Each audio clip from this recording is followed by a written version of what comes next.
Okay, Assalamualaikum warahmatullahi taala wabarakatuh. Kita bercerita santai saja pengalaman untuk daripada umur 5 tahun sejak kecil sehinggalah sekarang ni dah berusia 42 tahun.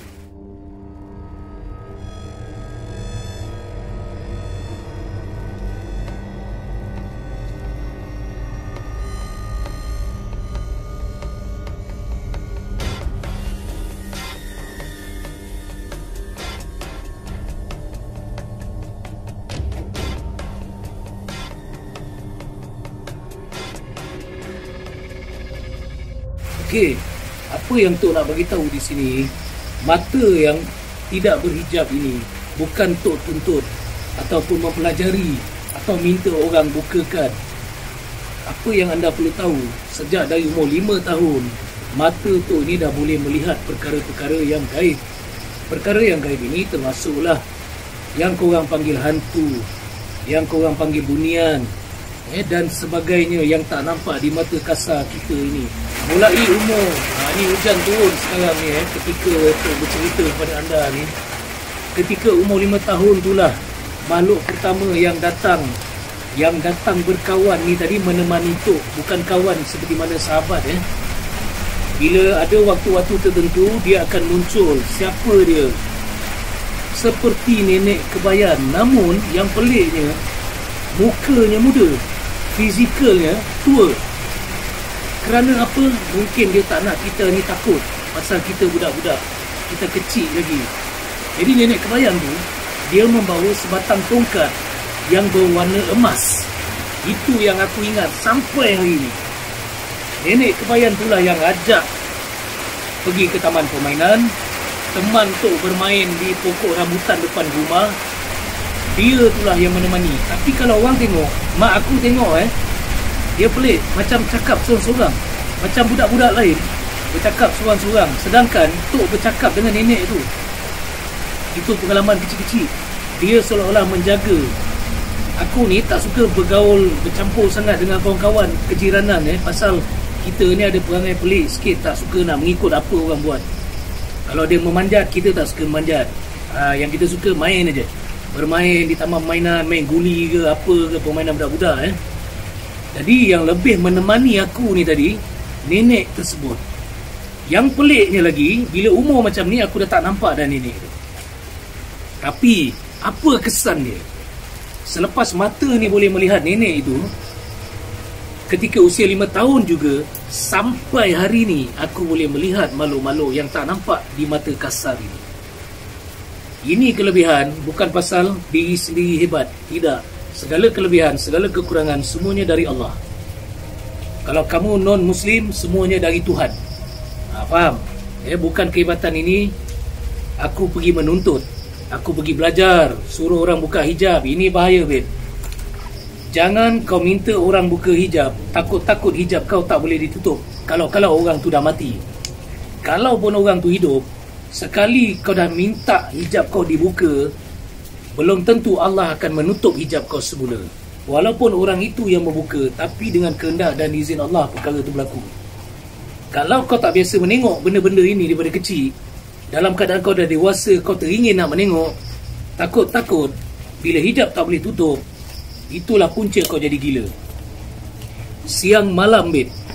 Siang kau boleh nampak, malam kau boleh nampak. Kau tengah tidur kau boleh nampak. Segala kau buat, baik di pejabat atau di mana-mana, kau akan nampak. Moral of the story, kalau mata tak boleh menengok, jangan kau menggatal nak minta-minta boleh tengok.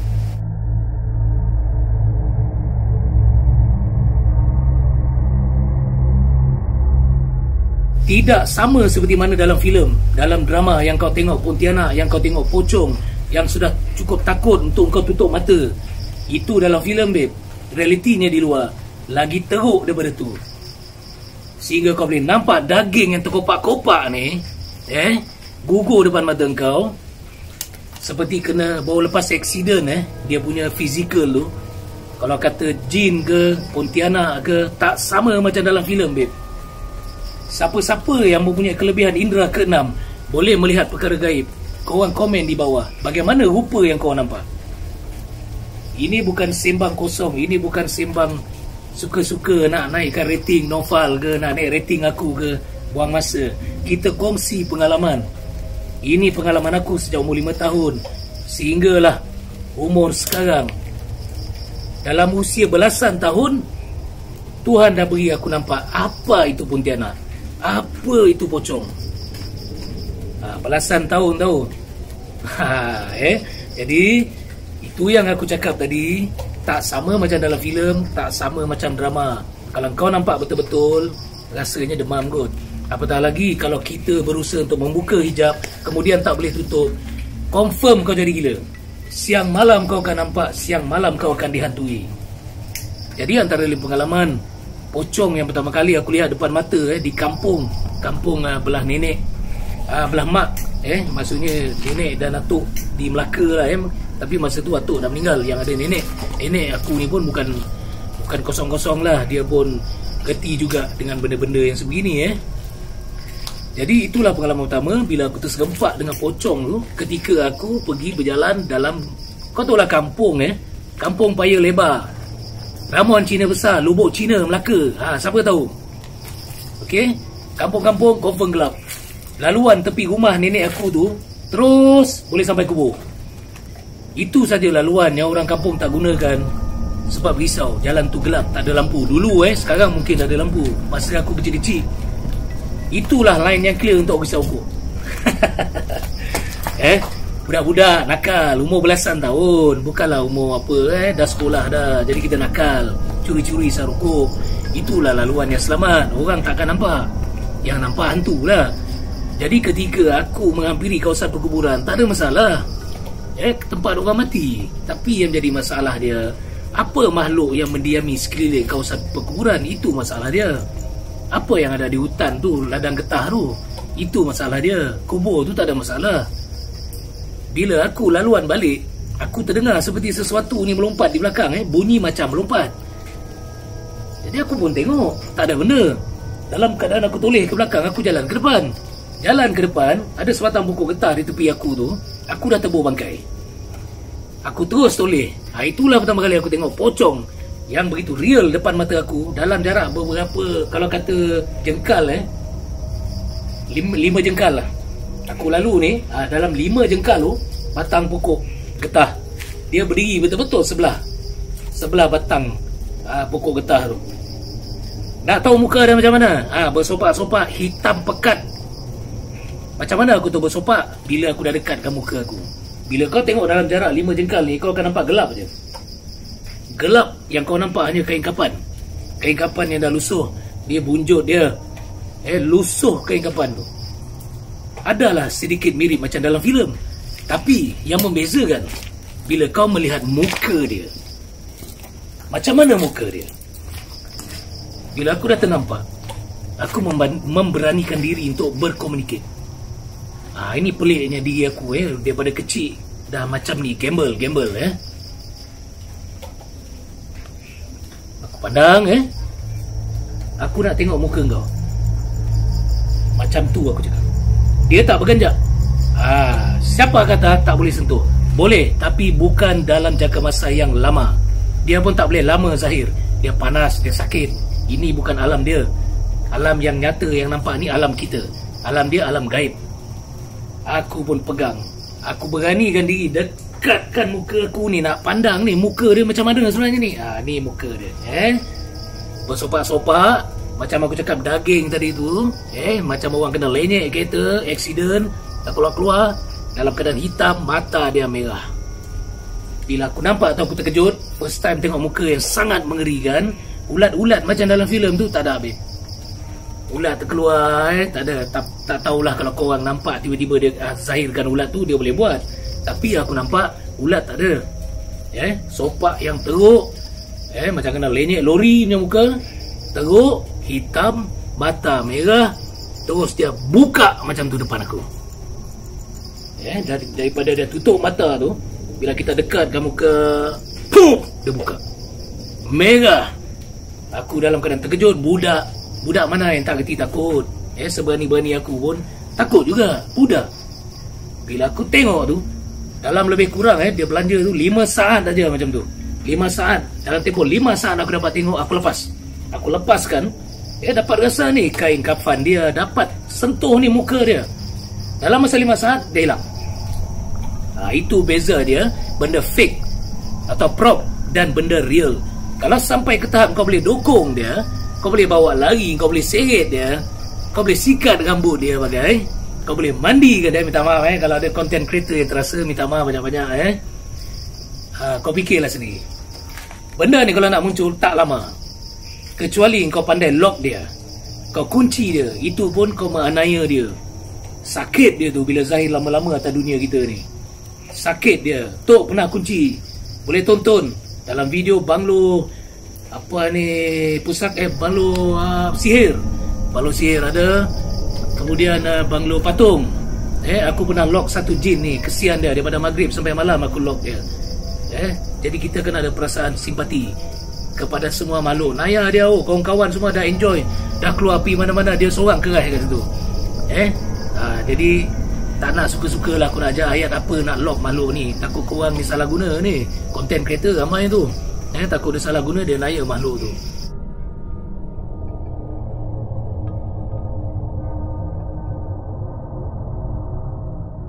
Selepas aku nampak muka yang mengerikan itu, aku terus berlari.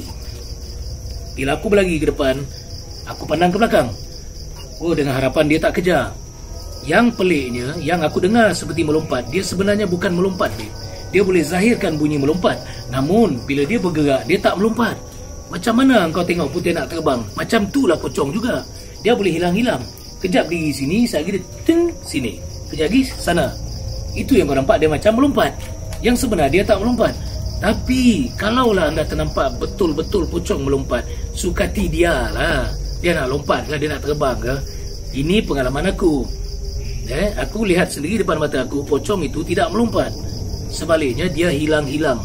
Dan bila aku dah toleh ke belakang, aku toleh kembali ke depan, dia blok depan aku. Yang aku sempat nampak benda putih terbang, sup berdiri depan. Masa tu, yang tadi berani tu, terpaksalah aku cakap begini. Minta izin, aku nak lalu ni. Aku nak balik rumah. Itu yang Tok cakap. Aku nak lalu, aku nak balik rumah. Itu saja. Ilmu awak tak ada apa pun, 15 tahun macam tu tak ada ilmu. Jadi kita cakap saja, minta izin nak lalu, nak balik rumah. Dia tak berganjak, aku lari sebelah dia. Bukan aku langgar dia, aku lari sebelah dia. Bila aku dah lari, alhamdulillah sampai rumah, aku terus mengadu dekat otai kat rumah tu, nenek aku. Aku cakap aku dah terjumpa pocong, aku dah tengok muka dia macam mana, aku dah bercakap dengan dia dan dia kejar aku cakap. Ini nenek dengar dia pun susah hati, cepat-cepat dia keluar, dia berhati. Dia tengok orang tua dia ada amalan petua, cara dia bercakap aku tak boleh share dekat sini, nanti korang salah guna. Cara dia bercakap aja seolah-olah dia memberitahu kalau pocong tu berani masuk, dia berani kena bakar.